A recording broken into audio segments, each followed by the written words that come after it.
योगानन्द प्रेमानन्द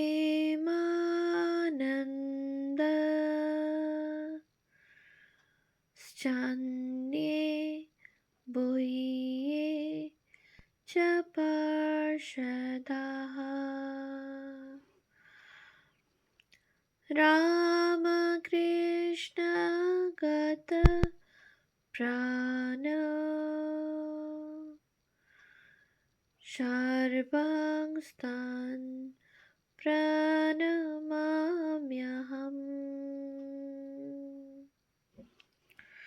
পূজনীয় স্বামী বিরজানন্দজি মহারাজের রচনা পরমার্থ প্রসঙ্গ গ্রন্থ থেকে পাঠ, পৃষ্ঠা সংখ্যা ৭৪, ২৮৯। ত্যাগই জীবনের জীবন। আমরা প্রতি মুহূর্তে অজ্ঞাতসারে ত্যাগ করছি। জীবন ধারণের জন্য নিঃশ্বাস ত্যাগ করছি। আহারাদির দ্বারা হৃৎপিণ্ডে যেমন রক্ত সঞ্চয় হচ্ছে, তেমনি সঙ্গে সঙ্গে শিরায় শিরায় তা সঞ্চারিত হচ্ছে, নচেৎ মৃত্যু অবশ্যম্ভাবী। আমরা যা কিছু অন্যের কাছ থেকে বা প্রকৃতি হতে পাই এবং যা কিছু অর্জন করি, বিদ্যা, বুদ্ধি, জ্ঞান, ধন, ধর্ম, তা পরের উপকারের জন্যে, অন্যের অভাব মেটাবার জন্যে। সেসব যদি অকাতরে দান বা বিতরণ করতে বিমুখ হই, তাহলে কালে সেগুলো নষ্ট হয়, কারো কোনো কাজে আসে না। বিতরণ বিনিময় নয়। দান বা ত্যাগ স্বতঃপ্রণোদিত ও অভিসন্ধি শূন্য হওয়া চাই, তবেই অক্ষয় ফলপ্রসূ হয়। দাও দাও ফিরে নাহি চাও, যে বা ফিরে চায় তার সিন্ধু বিন্দু হয়ে যায়, স্বামীজি বলেছেন। ২৯০। বাহ্য প্রকৃতিতে ত্যাগের ক্রিয়া সর্বত্র দেখা যায়। সূর্য, চন্দ্র, তারা আলো উত্তাপ দিচ্ছে, গাছ ফল প্রসব করছে, ছায়া দান করছে এবং ফুল মধু ও সৌরভ বিতরণ করছে। নদী তৃষ্ণা নিবারণ এবং পৃথিবীর প্রাণীদের খাদ্য ও ভোগ সামগ্রী উৎপাদন করছে। সকলেই নীরবে নিজ নিজ স্বভাব অনুযায়ী জীবের উপকারের জন্যে আপনাকে বিলিয়ে দিচ্ছে। মানুষই কেবল মরবার সময়েও আমার আমার করে মরে। ২৯১। যোগী ও ত্যাগী পুরুষরা নিজের ভোগের জন্যে কারো দান গ্রহণ করেন না, কারণ তাতে মনের স্বাধীনতা ও পবিত্রতার হানি হয়। দান গ্রহণ করলে বাধ্যবাধকতা আসে ও দাতার পাপ শরীর মনকে কলুষিত করে। আমার এটা হোক, ওটা হোক, এটি চাই, সেটি চাই, এই রকম বাসনার অধীন হওয়া ও সেজন্যে দান গ্রহণ করার নাম পরিগ্রহ। অপরিগ্রহ কামনাশূন্য ত্যাগের ভাব। কেবল শরীর রক্ষার জন্যে কিছু নেওয়াকে পরিগ্রহ বলে না। জ্ঞানীরা সেই সামান্য ভোগটুকুতেও আবার আসক্ত হন না, কারণ তারা নিশ্চয় জানেন যে ভোগে সুখ নেই এবং তাদের সুখস্পৃহাও থাকে না। তবে তাদের মধ্যে যারা কোনো লোকহিতকর কার্য করেন, তারা সেটি ভালো করে করবার উদ্দেশ্যে যদি দান স্বীকার করেন, তো তা দোষের হয় না। ২৯২। নাম ও নামই অভিন্ন, ভগবান ও তাঁর নাম অভিন্ন। তাঁর রূপ, গুণ, ভাবও যেমন অসংখ্য, তার নামও তেমনই অসংখ্য। তার নামের শক্তি অমোঘ ও অনন্ত। যে নামে তোমার রুচি হয়, সেই নামই করে যাও, তাতেই তিনি সাড়া দেবেন।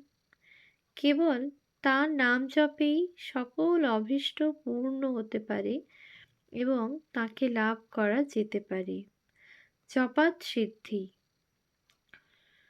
২৯৩। কিন্তু গুরু পরম্পরা ভিন্ন, বস্তু লাভ হবার নয়। গুরু পরম্পরায় একটা শক্তি ধারাবাহিকভাবে গুরু হতে শিষ্যে আসে, আবার তার শিষ্যে যায়। আবহমান কাল ধরে এইভাবে নামের আধ্যাত্মিক শক্তি বিশেষ বিশেষ বীজ মন্ত্র রূপে তাদের কঠোর সাধনায় কেন্দ্রীভূত হয়। এই মন্ত্রই সাধকের আশা, আকাঙ্ক্ষা ও আদর্শের জীবন্ত প্রতীক। চিত্তকে একাগ্র করে সেই মন্ত্র নিয়ত জপ করলে তার মাহাত্ম্য প্রত্যক্ষ হয়। তবে যিনি গুরু পরম্পরায় পেয়েছেন এমন শুদ্ধচিত্ত সাধকের কাছ থেকে যথাবিহিত দীক্ষা গ্রহণ করতে হয় এবং তার প্রতি পূর্ণ শ্রদ্ধা বিশ্বাস রেখে তার উপদেশ মতো সাধন ভজন করলে আশু সিদ্ধি লাভ হয়। 294। যদি কেউ দরজা বন্ধ করে ঘুমোয়, তার নাম ধরে ডেকে দরজায় ঘা দিলে যেমন সে জেগে উঠে সাড়া দেয় ও দরজা খুলে দেখা দেয়, তেমনি সরল বিশ্বাসে ও ভক্তির আবেগে ইষ্টমন্ত্র জপ ও সাধন করলে সর্বজীবের হৃদয় সায়ী ইষ্টদেবতা জাগ্রত হয়ে হৃদয় মন্দিরের দরজা খুলে দেন এবং সাধককে দর্শন দিয়ে কৃতার্থ করেন। 295। তার নামের এমনই অপার মহিমা যে তার নাম নিলে পাপী তাপী পাষণ্ড পর্যন্ত উদ্ধার হয়ে যায়। ভক্তিহীনের নামে রুচি হয় ও বিষয়ে অরুচি হয়। ভক্তিহীনের নামে রুচি হয় ও বিষয়ে অরুচি হয়। আর কিছু সাধন ভজন না করতে পারো, অন্তত তার নাম করে যাও, তার কাছে ব্যাকুল হয়ে প্রার্থনা করো, মনে বল পাবে, শান্তি পাবে ও তার কৃপায় কালে প্রেম ভক্তির অধিকারী হবে। 296। তপস্যা 3 প্রকারের: কায়িক, বাচিক ও মানসিক। ব্রত আদি, কৃচ্ছ সাধন ও আর্তসেবাদি কায়িক তপস্যা। সত্যপরায়ণতা বাচিক তপস্যা। ইন্দ্রিয় সংযম ও ধ্যেয় বস্তুতে একাগ্রতা সাধন মানসিক তপস্যা। যিনি পরমার্থ লাভের প্রয়াসী, তিনি এই ত্রিবিধ তপস্যা অবশ্য করবেন। 297। ধর্ম বলতে ভগবানকে চাওয়া ও তার অভাব বোধ করাকে বোঝায়। সেই জিনিসটারই অভাব আমাদের তীব্রভাবে বোধ হয়, যা নইলে প্রাণ ধারণ করা অসম্ভব। যেমন বায়ু এবং অন্ন, বস্ত্র, বাসস্থান। আমরা কি সত্যই ভগবানকে সেই রকম চাই? বস্তুত আমরা তাঁকে ছাড়া সব কিছুই চাই, কারণ আমাদের জীবন ধারণের জন্যে নিত্যকার যা কিছু সাধারণ অভাব তা বাহ্য জগৎ থেকে পূর্ণ হয়। যখন আমরা এমন কোনো বস্তুর প্রয়োজন বোধ করি যা তা থেকে সিদ্ধ হবার নয়, যখন অন্তরের ক্ষুধা তৃষ্ণা মেটাবার সাধ্য তার নেই বলে বুঝতে পারি, তখনই আমরা অন্তরের দিকে তাকাই ও সেখানে খুঁজি। যখন আমরা ভুগে ভুগে হাড়ে হাড়ে শিক্ষা পাই যে যা কিছু করছি সব ছেলেখেলা, জগৎটা স্বপ্নবৎ মিথ্যা, আপনার বলে যেটাকে ধরতে যাই সেটাই হাত থেকে ফসকে যায়, তখন এমন কোনো নিত্য বস্তুর জন্যে প্রাণ ব্যাকুল হয় যাকে পেলে সকল দুঃখ ও অভাবের সমূলে বিনাশ হতে পারে। সেই বস্তু একমাত্র পরমেশ্বর। সেই রকম মনের গতি হল ধর্মের প্রথম সোপান। বিষয় বৈরাগ্য ও ভগবানের জন্যে অভাব বোধ। 298।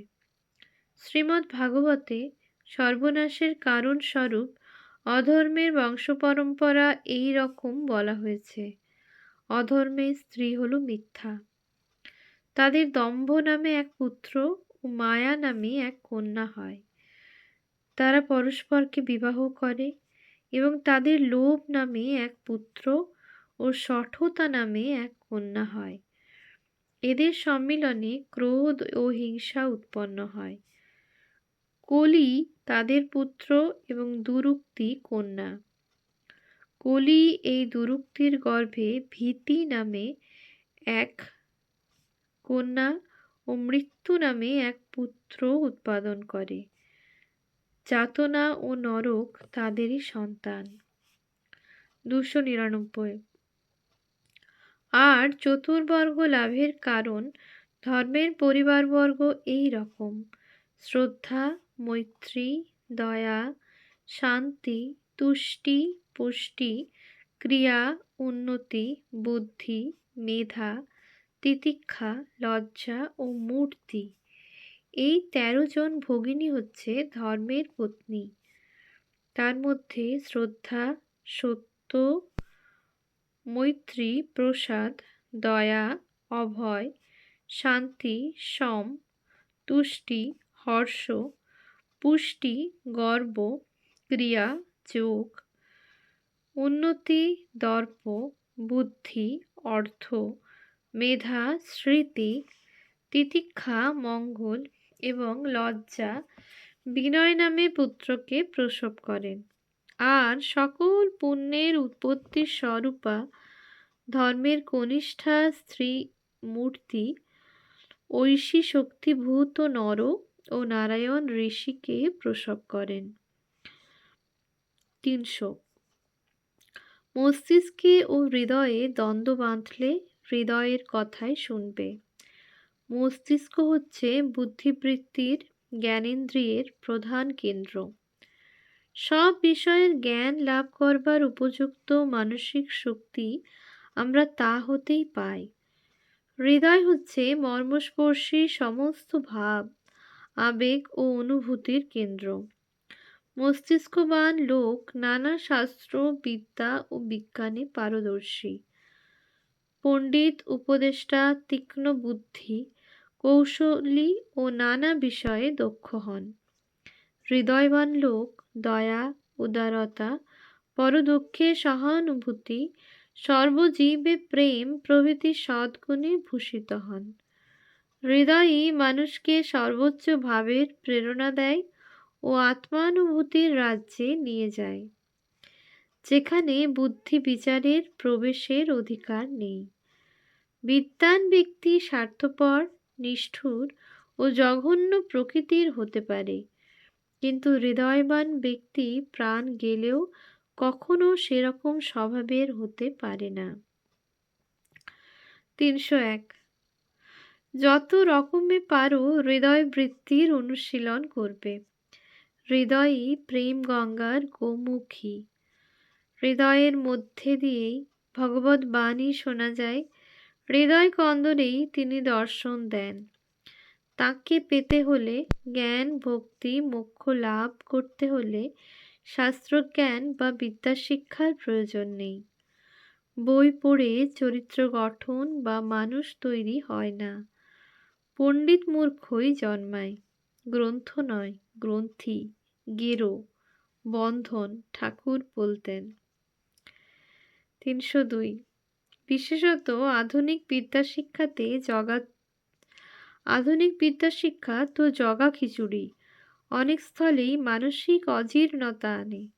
পাশ করা নয়, পাশ গলায় পরা। কিন্তু হায়, পাশ করার কি মোহই না আমাদের পেয়ে বসেছে। জীবনের শ্রেষ্ঠ সময় যৌবনের সব মানসিক ও শারীরিক শক্তিটা ওতেই লাগায়। অনটন সত্ত্বেও ওই জন্য কষ্টে সৃষ্টে টাকা জোগাড় করি, কত শারীরিক কষ্ট ও মানসিক উদ্বেগ সহ্য করি। ফল প্রায়ই স্বাস্থ্যনাশ এবং জীবন সংগ্রামে হেরে গিয়ে চারিদিক অন্ধকার দেখা।